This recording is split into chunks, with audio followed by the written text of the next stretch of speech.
Ayatollah Ali খামেনির নতুন video প্রকাশ্যে আনল ইরানের মিলিটারি।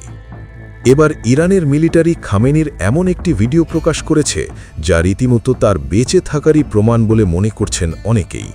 আর সেই ভিডিওটি সামাজিক মাধ্যমে হু হু করে ভাইরালও হয়েছে।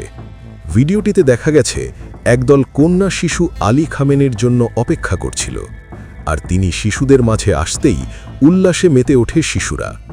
এমনকি খামেনির জন্য বিজয়ের স্লোগান দিতেও দেখা গেছে কিছু কিছু শিশুকে। এ সময় ধন্যবাদ জানানোর পর সব শিশুকে নিয়ে সালাত আদায় করতেও দেখা গেছে আলী খামেনিকে। আর খামেনি সহ সব শিশুরা একসঙ্গে সালাত শেষে মোনাজাত ধরেছিল। সালাত আদায়ের শেষে প্রিয় আলী খামেনিকে কাছে পেয়ে সে সময় খুশিতে আত্মহারা হয়ে পড়ে উপস্থিত নিষ্পাপ শিশুরা। ভিডিওটি ভাইরাল হতেই উচ্ছ্বাস প্রকাশ করেন নেটিজেনরা। অনেকেই লিখেছেন যে এমন দৃশ্য স্বর্গীয়, আল্লাহ আলী খামেনিকে নিক হায়াত দান করুন। আবার অনেকেই শিশুদের সঙ্গে খামেনির এই সালাত আদায়ের দৃশ্যকে জান্নাতের বাগানের সঙ্গে তুলনা করেছেন। আর অনেকেই প্রার্থনা করেছেন যেন আলী খামেনি আসলেই বেঁচে থাকেন।